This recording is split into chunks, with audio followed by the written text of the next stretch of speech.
and I were planning for our home, the one thing he wanted to have a say in was our home bar. John and I are actually homebodies and we like to wind down with a glass or three. This is still one of my favorite transformations and I want to take you guys from start to finish.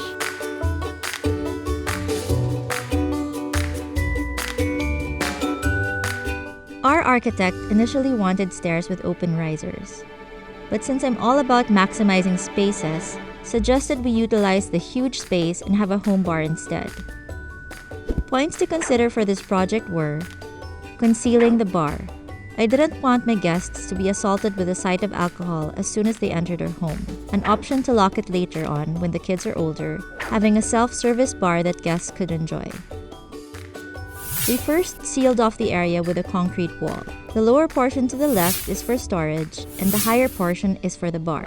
As with any design project, aside from the aesthetics, you really have to ask who will use the space, how often, and how it will be used.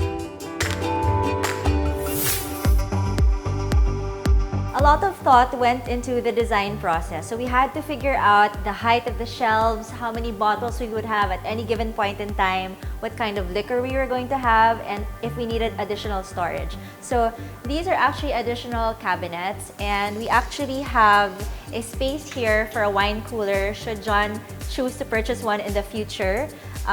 This space, we really had to figure out the measurement of the shelves, especially for this one because I'm not exactly that tall, so I had to make sure that the height of the shelf was still comfortable enough for me to reach over it like this. I also like the beauty of different bottles that we have and a lot of the cocktail glasses, so I wanted to highlight that and use LED strip lights here and below.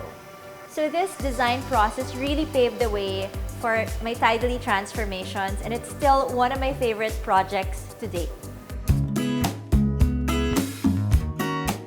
Since I wanted to conceal the bar, it was pretty tricky for us to decide how to properly clad this wall. And with the help of my friend Jello, we tried to figure out different patterns of this TNG wood that we found. So originally, we had like a chevron pattern or a diagonal pattern, but we felt that this was the best way to conceal this storage and these bar doors.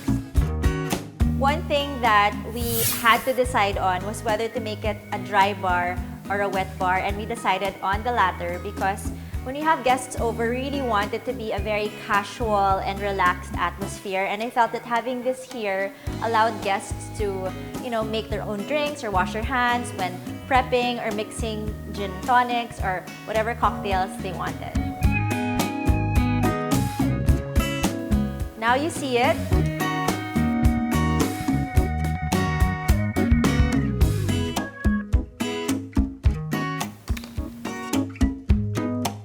Now you don't.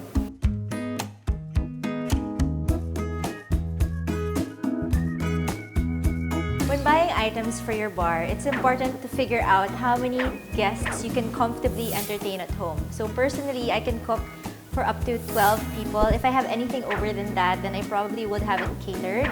So I actually have 10 to 12 glasses per time. So your guests aren't really gonna all be drinking tequila at the same time or all whiskey at the same time. So for these shot glasses, I only have about 6. These are champagne glasses, water goblets, and wine glasses. John and I like different kinds of alcohol, and it took us a while to kind of stock up this bar. So every time you invite friends over, you want to make sure that they have their favorite poison available because, of course, you want everyone to have fun. So I like mixing my own gin and tonics with a mix of soda water and tonic water, which I have over here. This French soda water is actually pretty good with gin and tonics, and I actually mix it with all these botanicals that I have on hand. So depending on what kind of gin you have, you can mix them with a variety of these. And every time John and I travel, I always try to make sure to bring back at least a bottle of something that looks very interesting. So I have these gins this one is from South Africa, and then I found this one, I think in Hong Kong, and it tastes really, really good. This Gordon's Pink Gin is very sweet and fruity, and I don't think you can find it here. So these are some of John's whiskey, but a lot of the special ones are actually hidden upstairs.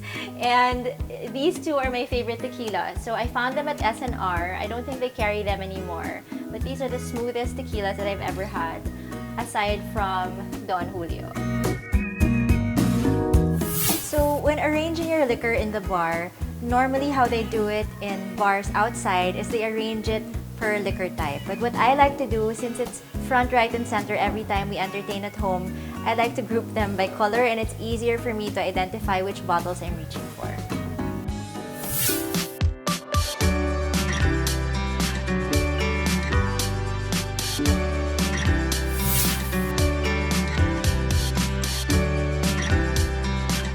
Unveiling, our secret home bar, is always a hit with the guests and gets the party started.